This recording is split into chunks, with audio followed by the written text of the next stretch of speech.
आदियोगी शिव को आमतौर पर हमेशा स्वयंभू कहा जाता है, क्योंकि उनका सृजन किसी विशेष पल में नहीं हुआ है, उनका सृजन किसी विशेष स्रोत से नहीं हुआ है, वो स्वयं प्रकट हुए हैं। इसीलिए शिव शब्द का अर्थ है वो जो नहीं है। जो नहीं है वो एक विशेष समय पर घटित नहीं होता, वो किसी चीज के जरिए घटित नहीं होता, वो बस मौजूद होता है। इसीलिए शिव थे। सृष्टा ब्रह्मा आए और उन्होंने सृजन शुरू किया, तो अनेक आकाश गंगाएं, ग्रह, जीव, इंसान, ये सभी उनसे निकले। सृष्टि का चक्र शुरू हो गया और शिव जो स्थिर बैठे थे ने अपनी आंखें खोली और सृष्टि को देखने लगे। जब उन्होंने सृष्टि को ध्यान से देखा तो उन्होंने देखा कि लोग अलग अलग स्तरों पर तमाम तरह के संघर्षों, पीड़ा, दुख, कष्ट से गुजर रहे हैं। यहां वहां थोड़ा बहुत सुख और खुशी थी। तो जब उन्होंने ये देखा, उन्हें सृष्टि अच्छी नहीं लगी। उन्होंने चारों ओर देखा, फिर उन्होंने देखा कि ब्रह्मा को अपनी सृष्टि पर बहुत गर्व है।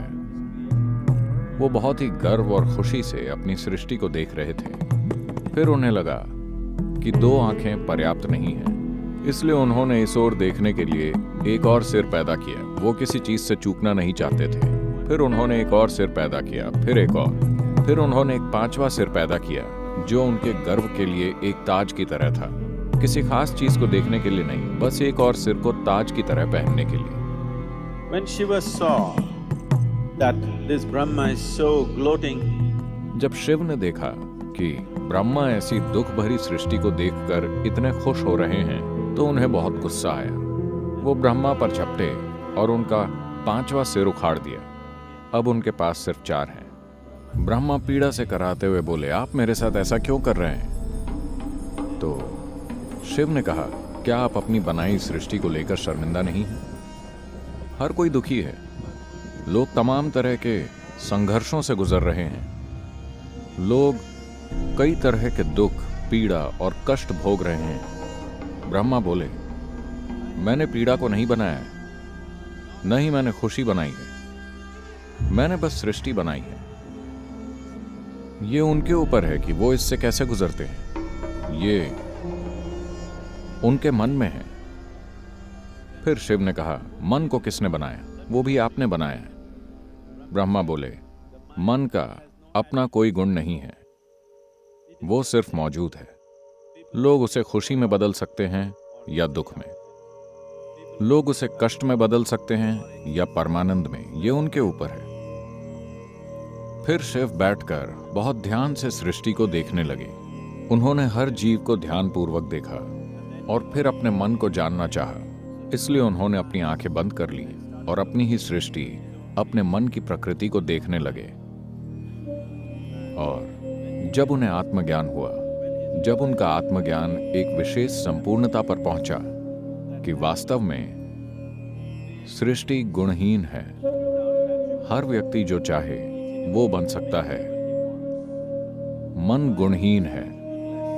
जब उन्होंने ये ज्ञान पा लिया तो वो इतने आनंद विभोर हो गए, इतने आनंद विभोर कि वो उछलने और नाचने लगे।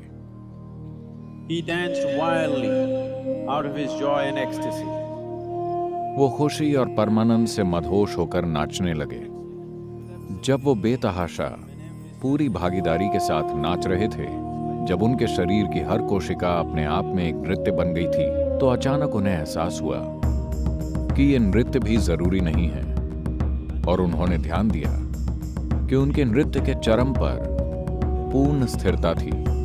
तो वो एक सन्यासी की तरह शांत और बिल्कुल स्थिर होकर बैठ गए। कहते हैं कि वो स्थिरता इसी दिन घटित हुई। महाशिवरात्रि की रात को ऐसा हुआ था। परमानंद की तीव्रता से संपूर्ण विनाश और स्थिरता उन्होंने बारी बारी से ये दोनों चीजें की। आप इसी कल्पना चित्र को देखते हैं, कभी वो नृत्य करते हुए और उल्लासमय होते हैं, कभी बिल्कुल स्थिर जैसे किसी चीज का अस्तित्व ही नहीं है। जब हम शिव को विनाशकर्ता कहते हैं तो इसका मतलब दुनिया का विनाश नहीं है, इसका मतलब आपकी दुनिया का विनाश है। आपकी दुनिया मुख्य रूप से पिछले अनुभवों और प्रभावों का एक ढेर है। अतीत सिर्फ आपकी विचार प्रक्रिया से होकर वर्तमान में घुस रहा है और वो आपकी इच्छा प्रक्रिया के जरिए खुद को भविष्य में पेश कर रहा है। जिसे आप अपनी इच्छा कहते हैं वो मूल रूप से अतीत का एक बढ़ाया चढ़ाया गया रूप है। इसलिए अतीत का विनाश जरूरी है, क्योंकि अगर आप सृष्टि की भव्यता को जानना चाहते हैं तो वो सिर्फ वर्तमान में मौजूद पल से ही संभव है, जो अभी यहां है। एकमात्र रास्ता यही है। पूर्ण स्थिरता में अतीत का अस्तित्व नहीं होता, पूर्ण गति में भी अतीत का अस्तित्व नहीं होता। ये दो मूल मार्ग हैं जिन्हें शिव ने खोजा ताकि आप सृष्टि और सृष्टि के स्रोत तक पहुंच सकें।